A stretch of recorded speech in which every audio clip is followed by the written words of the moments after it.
Leo inakuaga siku ya clinic ya mfuko. But before we get into that, I need to remind you, my friend, we have a date. We are going to watch a movie on the big screen. Movie, popcorns, big screen, wonderful Christmas story. What more could you ask for? What am I talking about? I'm talking about this wonderful collabo. Family Media has partnered together with Anga Cinemas, All Saints Cathedral, YHub, and Kubamba to bring you this wonderful movie called Journey to Bethlehem. This is a cinematic musical retelling the miraculous story of Mary and Joseph. And I'm sure this movie will touch you. This movie will bless you. This movie will remind you why Christmas is very, very important. Now, the premiere will be on the 8th of December from 6 p.m.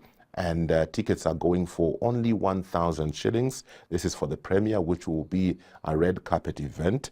But we'll also have public screening happening on the 9th and the 10th of December, 1:30 p.m., 3:30 p.m., and 5:30 p.m.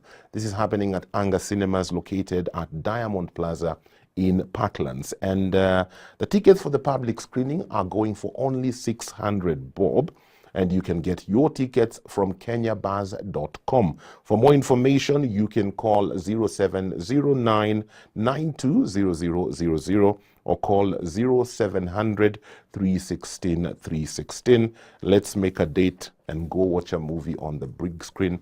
I'm sure this will be something that will be a blessing and quite enjoyable to be a part of. So, hope you're planning to be there. Aya, tunafungua clinic ya mfuko. Kama kawaida, reception tulipanguza, we have repainted it. Sasa leo tuko sawa kabisa. Today we want to get into a conversation that I think all of us need to be a part of. And we are talking about financial independence and generosity.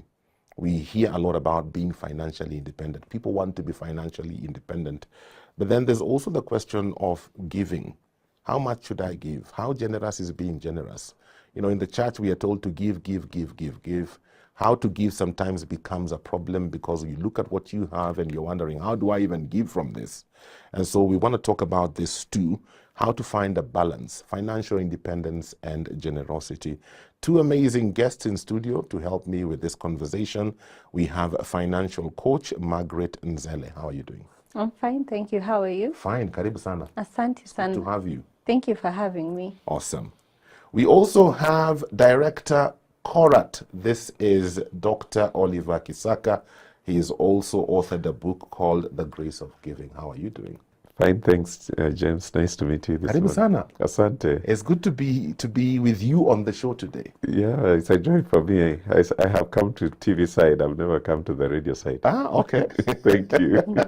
Talk to us a bit about Korat. What do you do at Korat? Yeah, Korat Africa is a Christian company that provides capacity building for church leaders. Okay. In the sense that pastors are trained to be theologians for their ministry.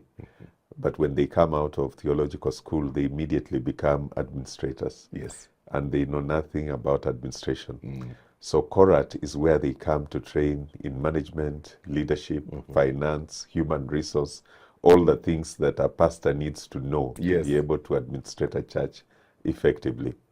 But we also do consultancy because after training them, then they realize they need to organize the institutions. Yes. So we do strategic planning for them and all other consultancies associated. Then we do also research to then provide the information they need for decision-making purposes.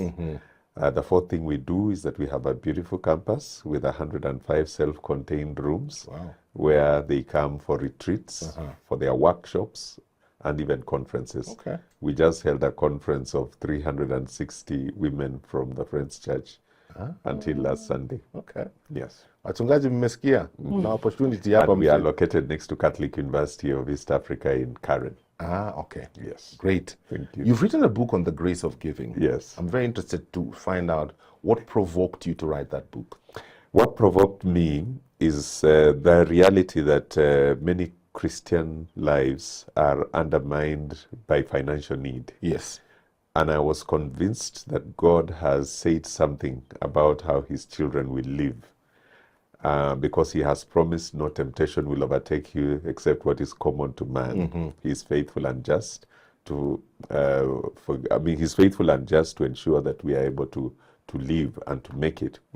So I wanted to know what he has said about sustainability. And I realize he has said a lot. Yes. Yeah, where most people approach God from a legalistic perspective. And so there is no joy in giving. But I realize giving is a grace. From the beginning, we are invited to a relationship with God. It's a family relationship. Yes.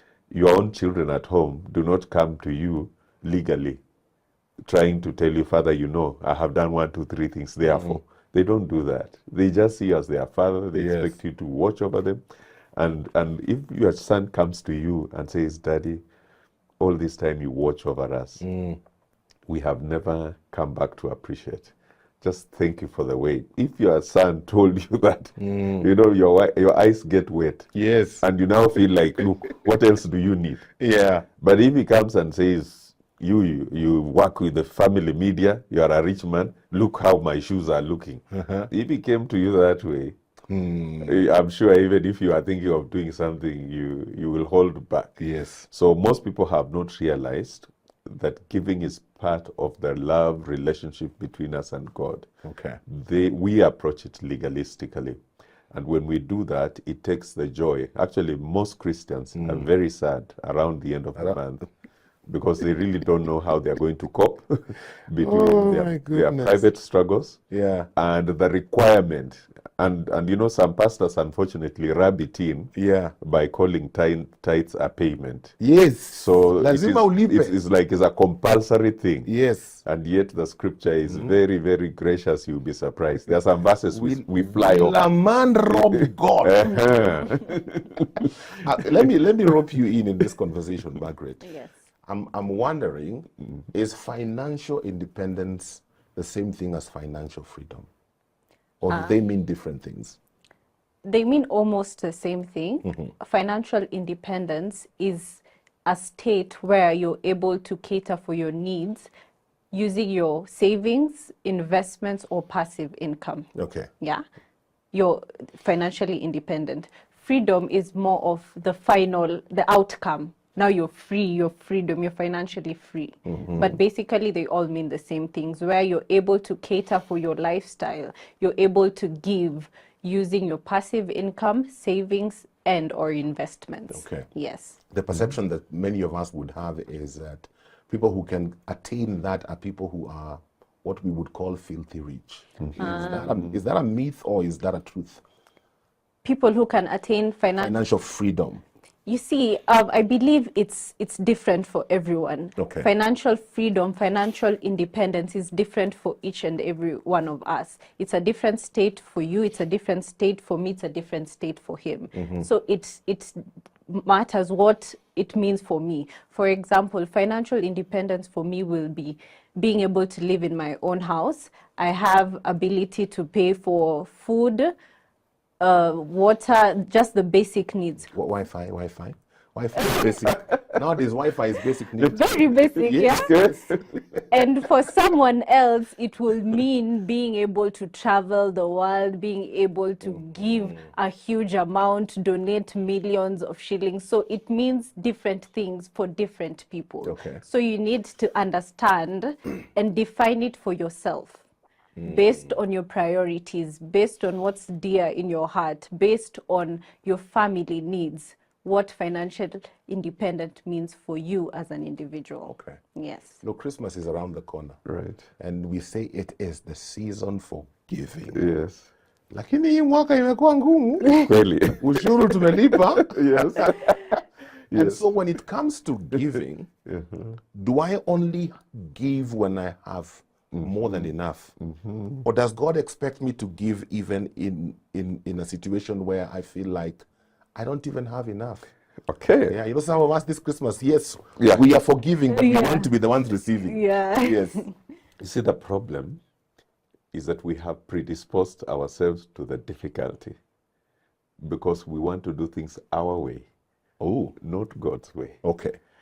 I think Margaret and I would work very well together when she does the coaching side and I do the giving side. I'll tell you why.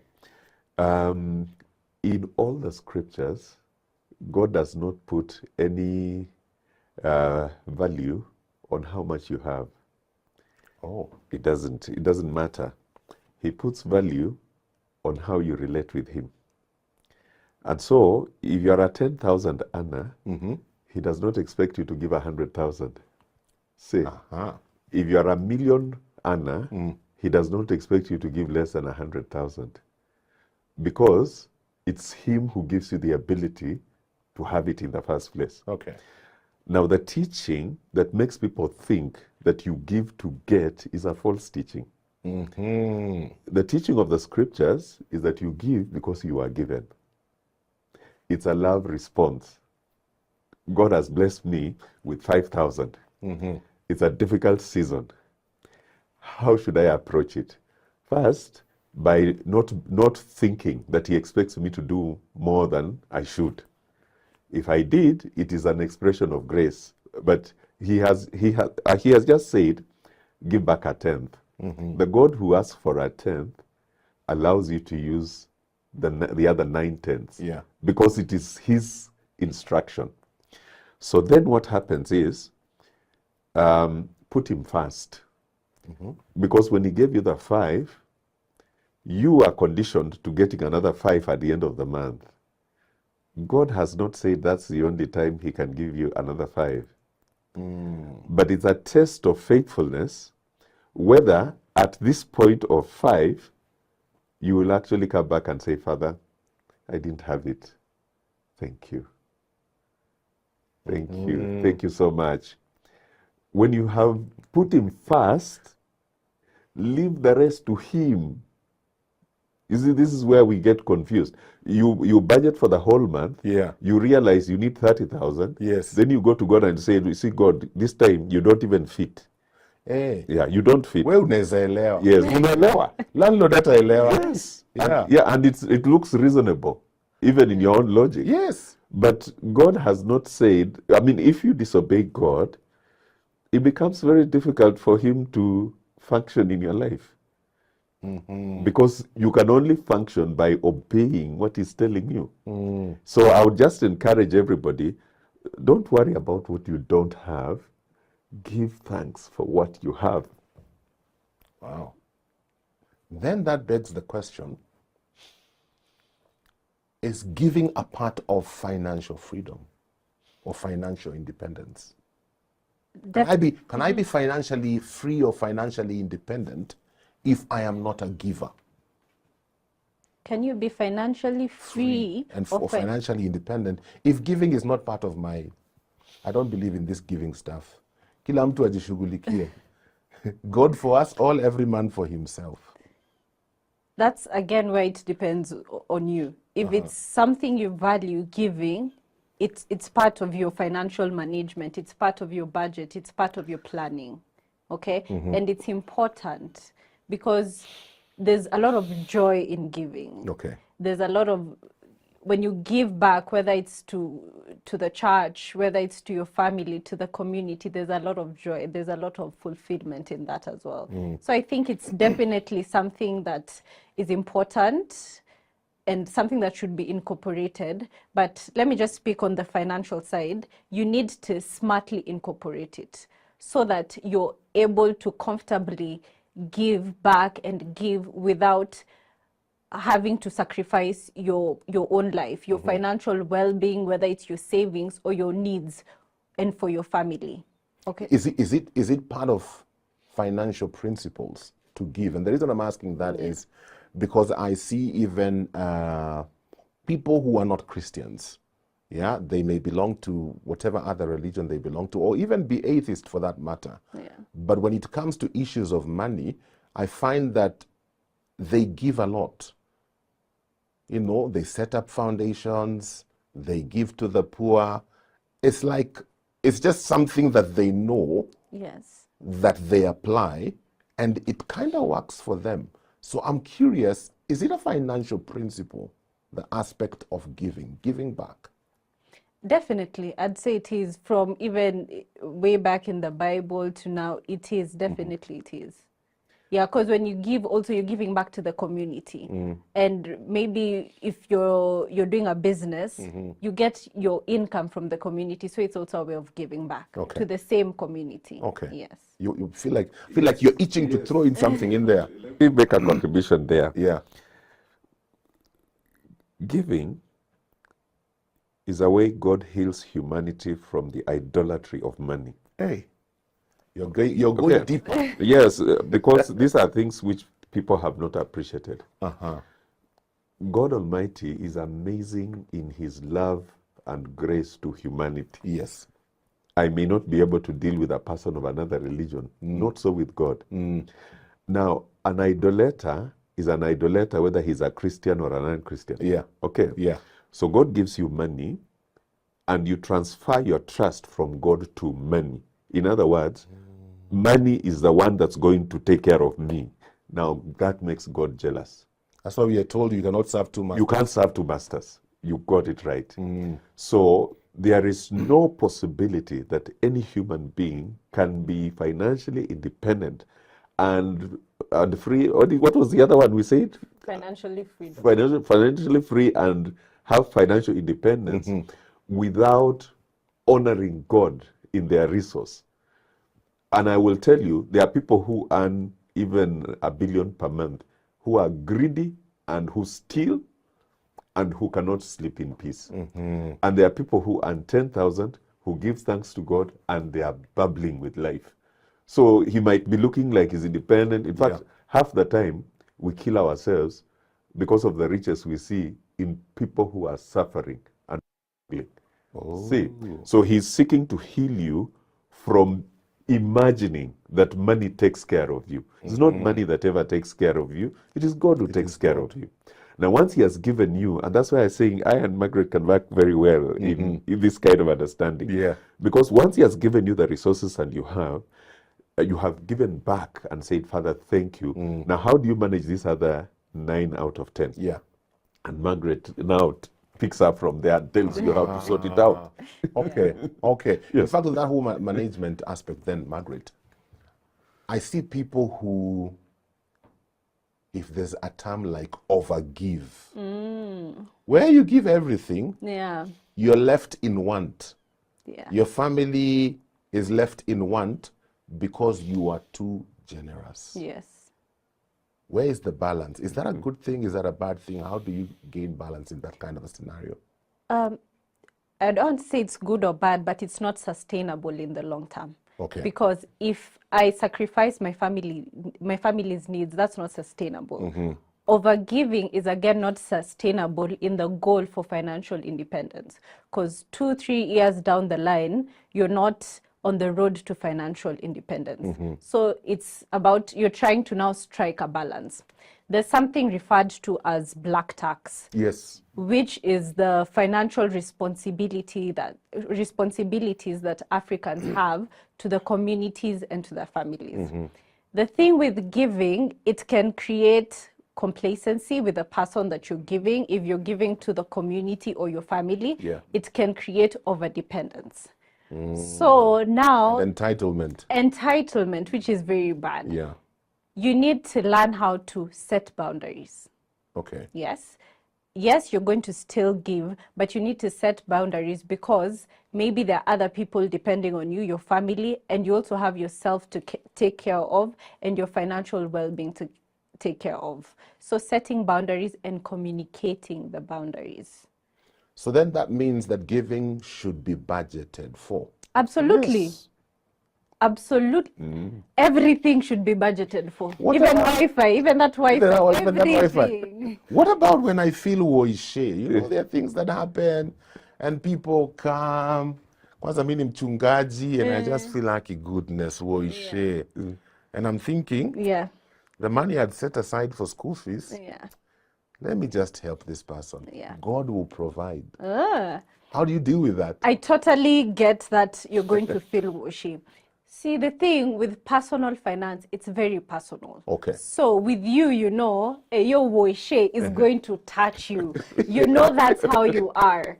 So here's what you're going to do. In your budget, you'll create a fund that's very flexible. You can even call it the woishe fund. Hey, that's a good one. Yeah? Yes. So that in a month, someone will come, woishe, you tap into that.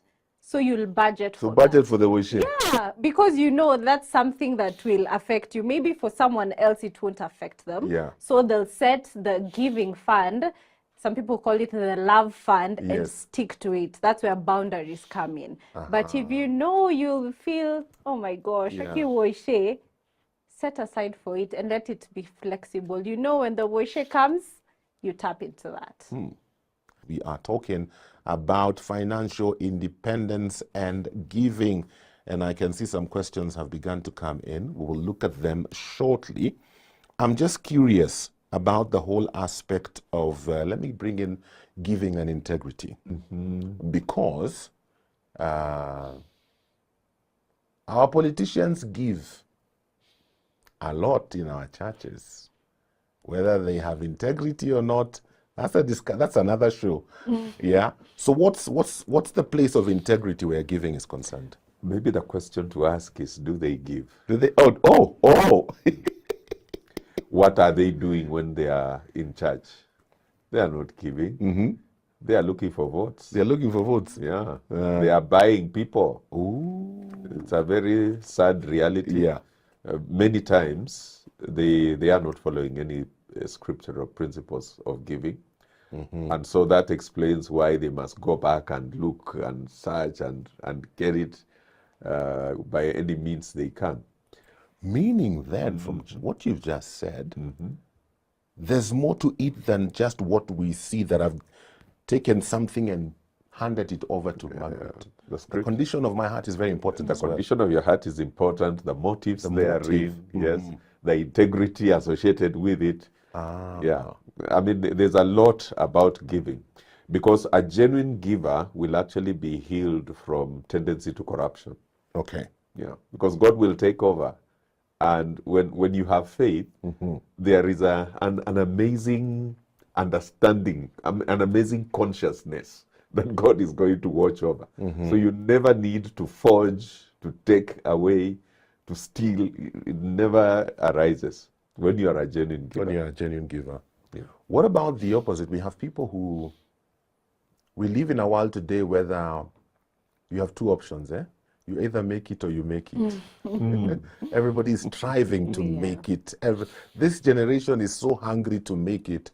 And for them to make it means having X amount of money by this age. And so you have people who are so driven with that. They are what I call mkonogam. They never give to anybody. Why? Because they want to reinvest and to reinvest and to reinvest and to amass all this wealth by a certain age. Is that a good thing? Mkono birika. Mkono birika. Yes. I wouldn't say so. Because you can't just, money is a tool. Yeah. It's a tool you use to be able to sustain life. It's a tool you use to invest, and it's a tool you use for giving and your wants. You have to channel them through the different things to be sustainable financially. So they have to be channeled through the different things, not just necessarily one thing. Yeah, because if you just channel it in investment, then are you really sustainably living, enjoying life? Are you sustainably giving and giving back? It has to be wholesome, it has to be rounded, it has to be sustainable. Okay. Yes. I'm just curious, Dr. When we talk about giving, looking at it from how the church has presented it, the emphasis and the focus is mostly on giving to the church. Give your tithes. In fact, you said it well. Pay your tithes. Yeah, and then on top of that, you have offering. Then you have the first fruits. And then we have missions. All these things we come up with. But hardly do we talk about giving to others. So we have come to the place, and I may be wrong, but this is my conclusion, where we have a generation of people who feel like because I gave to the church, I did my bit. The church should take care of the poor, the church should take care of the widows, the church should take care of the orphans, the church should take care of all those things. I gave my tithe. What more do you want from me? Is that a right perspective? It's a wrong perspective both on the church and on the person. Okay. Particularly because the Bible allows you to choose what to give. Ooh, that's not a very famous message. Yeah, it's not. You see, anytime we think that God has not given us the right instruction, we lose out because we are not obeying Him. There are two categories of givers in the scriptures, the sparing and the bountiful. The Bible says you either sow sparingly or you sow bountifully. Yes. There are only two. Yes. The next verse says you choose which category you belong to. Every man has your purpose in your heart. Yes. Then it says once you have chosen, God will respond to that because it's your responsibility to make a choice. Verse 10 says it is Him who gives you first. Yeah. So what He's asking you to choose to give about, it's Him who gave you. Yeah. Yes. So then He says if you choose to give sparingly, then you will have a sparingly. And if you have a sparingly, you will find that in all circumstances where you are involved, you don't have zero, but you don't have everything because you chose it. Yeah. But if you chose to be bountiful, then you'll experience bounty. So what has happened is that we think that by telling all of you to bring the money here, I am making a lot of money for the church. It's not about making money for the church. It's about developing God's people to be Christ-like. Yeah. So the aim is not, as a pastor, I should be thinking I'm also a child of God. Yeah. So I should lead the way in giving. And when I lead the way in giving, I will not need to force them to give because we are all coming to relate to God. Now that creates a lot of liberty and freedom. Then people are so joyful. They will give and give. I was just in Nigeria 2 weeks ago in this St. Matthew's Church in Abuja. Oh my goodness. They took 7 offerings with great joy. People come dancing, you know. They say, okay, Pastor James has had a new baby. He's coming to give thanks. Pastor James is coming. People wake up and they come. They join the queue. About 100 people come with him and they each give. And then they say, Margaret has just been promoted. Yes. She has opened a new office. Then she stands up to come and another 200 people come. Until I said, what's wrong with us Kenyans? You give mkono birika and then you follow it and you complain and grumble. As if so there is something called the grace of giving. It's not legal. It's a relationship. It's much higher than I was being forced to give so that you are miserable. The end of the month is the most miserable part of the lives of most Christians. That's not how it should be. It should be real joy. Wow. So there's something we are not getting right. Yeah. And if you get the same results again and again, don't repeat and then expect different. Yes. Some different comments and thoughts coming from our audience this morning. Kelvin, how are you doing? Thank you for tuning in. I'm so happy to see Dr. Kisaka. At the moment, majority of us are working hard to get financial freedom, to relieve us of the pressure to pay our bills, mortgage, or rent. Does God support ministers financially? That's a fantastic one. I think what you should, first of all, Korat is actually a company. Yeah. Okay. Yeah. So it deals in surpluses and deficits. Yes. We get our sustainability from the courses we offer. So when he comes, we will train him and then we will ask him to pay, not us to give him. But I would wish for such a person that we just have a one-on-one and say, so how should you reorganize, either with me or with Margaret? Between Margaret and I, his answer. Help is here. Reach out. Vicky is saying, I plan my budget, as Maggie is saying, but I only give of what I am left with, which sometimes is very little. How much is too much? Okay, first, Vicky is saying she gives what she's left with, but sometimes it's very little. I don't think there's very little. the fact that she's giving, the fact that she has the intention of giving, and it's coming from her heart, I believe that's enough, right? She's giving. That's it. She's asking what's too much. Too much is when you're giving and it leaves you not with enough for yourself, for your family, or for your road to financial independence. So you're giving and you're left wondering, tutakula nini? Wi-Fi inalipo aje? You're giving too much till you don't have savings. You can't pay your insurance. Too much is when you're compromising on your needs, your family's needs, and your financial well-being. What about the place of, because I've been there and I've been with friends who've been there, who say, you know what? I have a friend of mine who shared this with me, I think 2 or 3 times. Last month, God spoke to me, told me to give up my whole salary. I was so scared, I was in panic, but I chose to obey. So I put my whole salary in the offering. And I went home in fear. But I've had the most amazing month. I've never lacked anything. God has given me even surplus. So how do we balance that? And is that the norm, or is that on rare occasions? Okay. Is there a place for that even in the first place? I think there's a place for that. First, you cannot declare that how God has dealt with James, he will deal with Margaret. Because, yes. So it must not be forced on people. Secondly, I think we should appreciate that when God guides or speaks, God has a way of assuring you that it's me who has said. Yes. So it's our responsibility to be sure, is it God who is speaking, or am I just hearing voices? to avoid what Margaret is saying. Yes. The basics required in Scripture is a tenth. And I believe the God who gave that instruction or command included within it the balance that is required among humanity. Now, if somebody has a special revelation like that one, it is him and God. Let him not disobey God. Let him just be sure that he knows it is God who has said.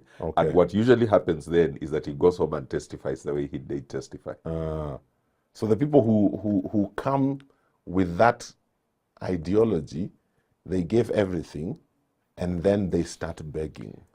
Yes, there's a problem. There's a problem. And like on the financial side, there's something called an emergency fund. Yeah. An emergency fund is some money that you set aside, mostly about 6 times what you need to sustain you during the month. So in such situations, your emergency fund would come in because it's set aside for emergencies. Yeah. So this would fall under that category where you don't have income to sustain you, so you can tap into that. So an emergency fund is important and can come in handy in such a situation. Okay. Yes. Wandai, you say Dr. Kisaka is to say something on political giving and integrity. We've mentioned a bit of that. We will not go back there. Patricia, you say, where can one get the grace of giving? Or you're asking about the book. We'll let you know how you can get the book. I believe it's a book that every believer needs to read. But I have another question for you, Dr. Kisaka. Yeah. We live in a social media-driven world today. And if I give, lazima mujue. Lazima mujue nimepeana. So we publicize our giving a lot. Is that good or bad? Or it's neither? I used to struggle with the way some fundraisings are done. Where when you give, it is announced. Yes. Until I realized it has 2 sides to it. First, the responsibility is on the individual who gives to be acting with the right motive. But I realized also that the reason it is announced is because of accountability. Oh, yeah. There is an accountability side. Yes. And I was just reading 2 Corinthians 8 even this morning, and I noticed that when Titus was going to Corinth to collect the pledge, he was sent with 2 church leaders from Macedonia. And Paul recognizes so that it may be seen that everything has been done without reproach.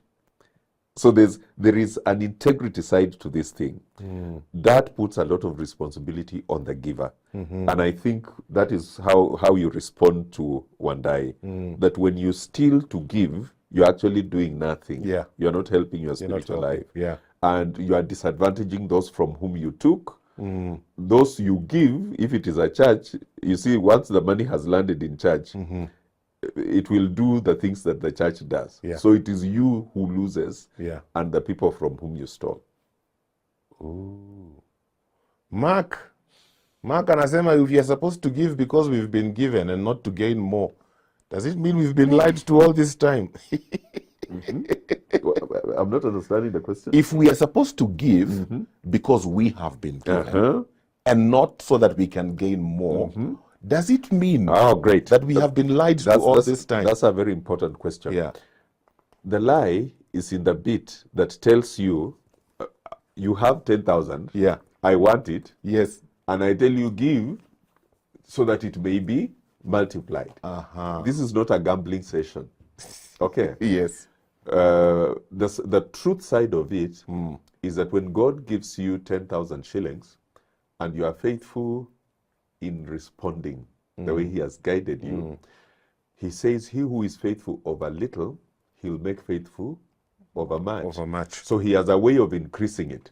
So let him not see a lie in the multiplication. Let him see a lie in the originality, in the origination and motivation. Yeah. Because this business of saying God is a machine, come put in 10,000 here, you get out 100, is not true. That's where the lie is. By the time I am evaluating whether to give out of 100,000, God has given it to me. Okay. So life comes from God. That's the simple underline. Okay. Okay. A quick thought as we wrap up, Margaret. Somebody said, I don't know whether it is true or not. Maybe you can tell me from your interactions with different people. Somebody was saying, it seems like the older generation are more generous than the younger generation today. The younger generation today is more concerned about amassing things to themselves. The older generation is more about sharing. So they are quick to give. If that is true, why? Let me ask you a question in response to that. This older generation you're talking about, when they were younger, did they have the same mindset that the younger ones have now? I have no idea. Probably. Probably. Yes. That's because with age comes wisdom. Oh. With age, you see more, you get to experience more. Okay. And you're wiser. You understand financial management better. That's why their thoughts, their mindsets with giving have evolved to be more giving, to be more open. Okay. Yes. There's another side to it that the present older generation did not teach the younger generation about giving. I am in the older generation. Yeah. Believe it or not. we are the generation whose parents just came out of colonialism. Yes. And those parents who succeeded after colonialism were so protective over their children. Yeah. So they did not teach them how to go about life. And very many people are used to getting, not to giving. Not to giving. Yes. So I think parents should teach their children about giving from a young age. Okay. Yeah. My mother used to tell me, don't give your child 10 cents, or in our days 10 cents was a lot. Yeah. Today I think is a kobole or a 20. Yeah. Don't give them a note. Let them know that when you are giving to God, you give reasonably. You don't just, you don't give what is left over. Left over. Okay. Imagine my time is up. Okay. But thank you so much for coming. Both of you need to come back. In fact, I think that should be a topic on itself. Understanding the principles of giving from the Bible. Right. So I will definitely reach out and call you back again. Na vile tunataka kuanza mwaka. Nitakuita utusaidie vile tutajipanga financially and how to plan I'd be happy forward. to. Yeah, as we get into the new year. My friend, clinic ninafunga. Kuna watu mifuko zao ziko kwa drip. Daktari anataka aende awahudumie. But thank you so much for being a part of the financial clinic. I hope you've been able to get something out of this. Give what you have decided in your heart to give. Not under compulsion. For God loves a cheerful giver. Until next week, God bless you. Thank you for watching. Remember, subscribe to our YouTube channel so that you can get notified whenever we upload new fresh content every day. Stay tuned and enjoy fresh, uplifting content.